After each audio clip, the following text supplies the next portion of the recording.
You're listening to The White Rabbit, conversations on the art of presenting in a rather noisy world.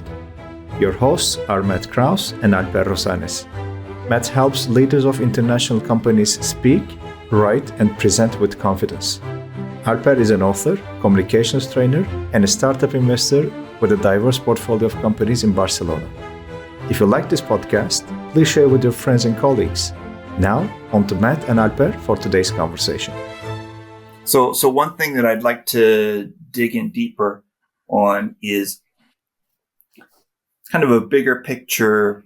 What's Alper's bigger picture on the human tendency to resist? So, we talked in the podcast today, in the recording today, about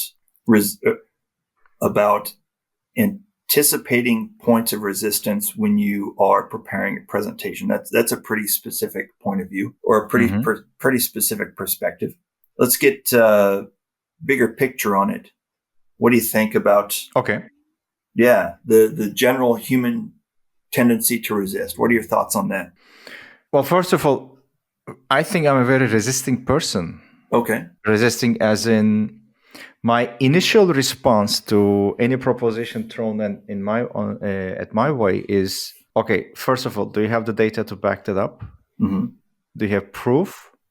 Even if you come up with proof, my final say would be, I'm going to think about this. Mm-hmm. And if you don't give me the space to think about it and come up with my own internal debate, I'm going to declare you persona non grata, and I will want you out of my face. Okay. So, on a personal level, I think it's a strong reflex to any attempt in persuading or convincing. But I'm also curious about your point of view. Do you remember the last time you were persuaded or convinced into doing something that you would normally not consider doing? Yeah. So, but before we get into my perspectives on it or my opinions on it, I have a follow-up question for you. Okay. So in presentations, presentation and especially presentation training is often about the reduction of personal distance. For example, make lots of eye contact with your audience. Walk out, try to reduce the physical distance. And a lot of presentation training is the study of the techniques of persuasion, how to persuade people to push the green button instead of the red button, or is the green button better than the purple button, or is this wording more persuasive than the next piece of wording, and should you use this kind of wording or that kind of wording? Should you put this on the button or not? Do you think what's your personal opinion? Do you think this is hurting the goal of presentation training, which is to learn how to convey your ideas well to people? What are your thoughts on that? I think I have a lot of thoughts on that. Mm-hmm.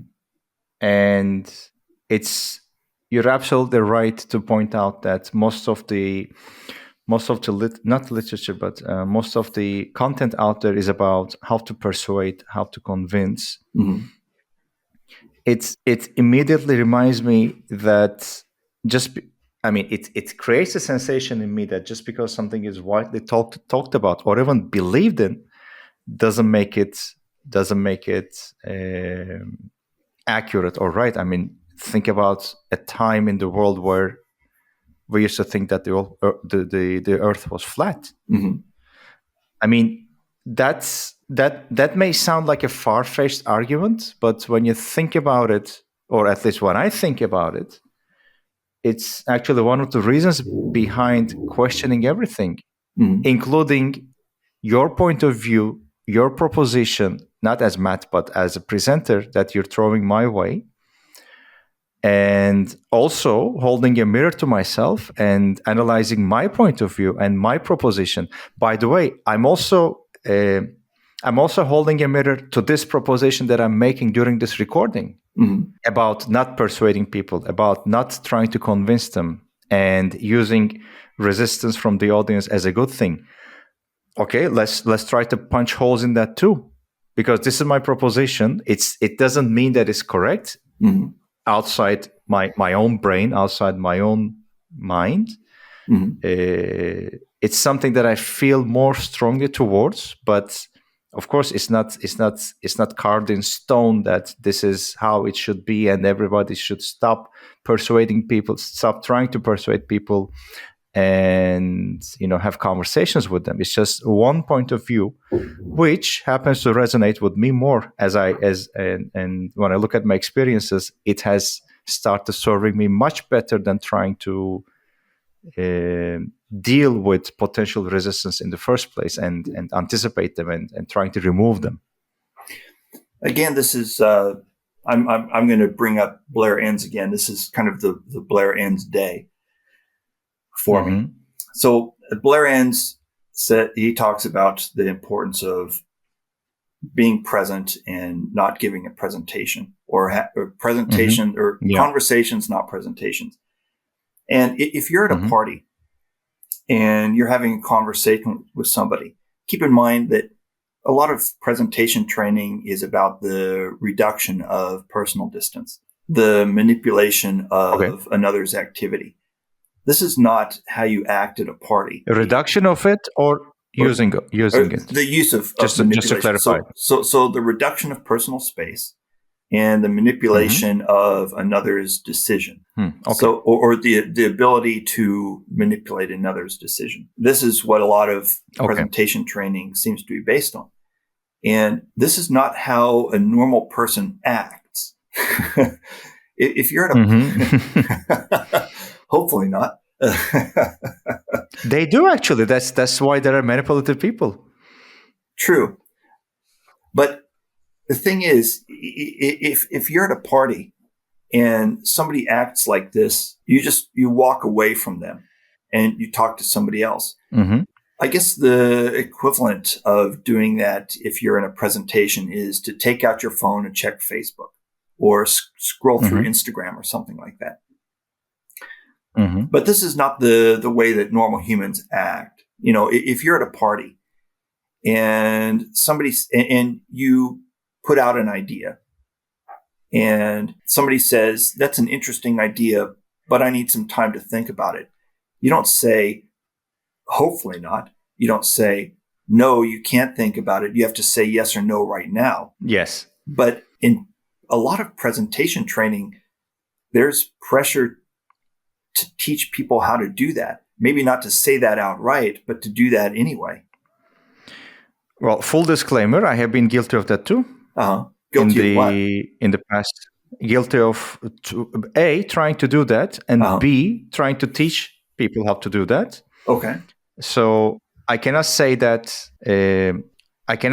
I was never part of this thing that now I'm telling that is not the right way, because I used to practice and preach that too.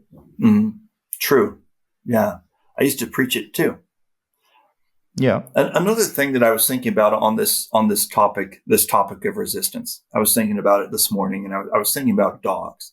And when you run into a stray dog on the street, I was thinking, okay, what does a stray dog do? One, or what does a dog do? Not a stray dog, but just dogs in general. What does a dog do? Okay. And I was thinking, okay, well, if a dog is chasing you and you turn and run, the dog will chase you harder. The fact that the dog is chasing you harder doesn't make you think, oh, this is a nice dog. I want to turn around and look at it some more. And also, if a dog is guarding its territory and you run towards the dog or threaten the dog might get scared. It might be a good tactic if you're out there running, but still the dog is going to dig in and defend his territory a little bit harder now that you're acting threatening. So that's kind of an example of resistance from dogs. And I guess people act the same way. I guess so too. Yeah. But when you think about it, I don't think it's the message out there these days, but you and I are old enough to remember the days of, just get your foot in the door and see how it goes, and maybe the rest will follow. Yeah. In my personal point of view, which is completely open for debate and which can completely be inaccurate, it is one of the worst sales advice or communications advice that I have ever heard in my life. Yeah. But just give me 2 minutes. Give me 2 minutes. Just let me show you. Look at my phone. Let me show you Are you kidding? Oh. And the more you try to do that, what's going to happen? Are you eventually going to end up saying, okay, you know what? I'll give you 2 minutes. Yeah. Well, the chances of that happening are not zero, is not 0%. But I think you will declare me persona non grata pretty quickly if I pull that on you. Yeah, if you pull that on me, or if somebody pulled that on me, I might grudgingly give them the 2 minutes. I'm not going to be happy about it. I'm going to be tapping my foot and looking at my watch and thinking, when is this person going to leave? Yeah. And that's totally not the situation that you want to, or that's totally not the environment that you are going to be successful in sales at. Yeah. Is there any chance left of mutually exploring a common ground, or doing something in the way that the other person is asking you to do? Or buy something? Come to think of it, if you think that mutual ground can be found in 2 minutes, even never mind the fact that this person is already resisting you when you finally push your way through the door. When you finally sit down, this person is thinking, okay, you've got 2 minutes and you got to get out of here. I wish this wasn't even happening. Never mind any of that. If this person loves you already, and if you think that common ground can be found in 2 minutes, it's highly unlikely that any common ground can be found in 2 minutes. You probably have an unrealistic expectation. Yeah. All right. So let's wrap it up there. And I've got to go. I feel I have so much more to talk about, but I'll let you go. We'll keep this for another episode. Thank you for listening to The White Rabbit with Matt Krause and Alper Rozanes. You can subscribe to the podcast on Spotify, iTunes, or through your favorite feed.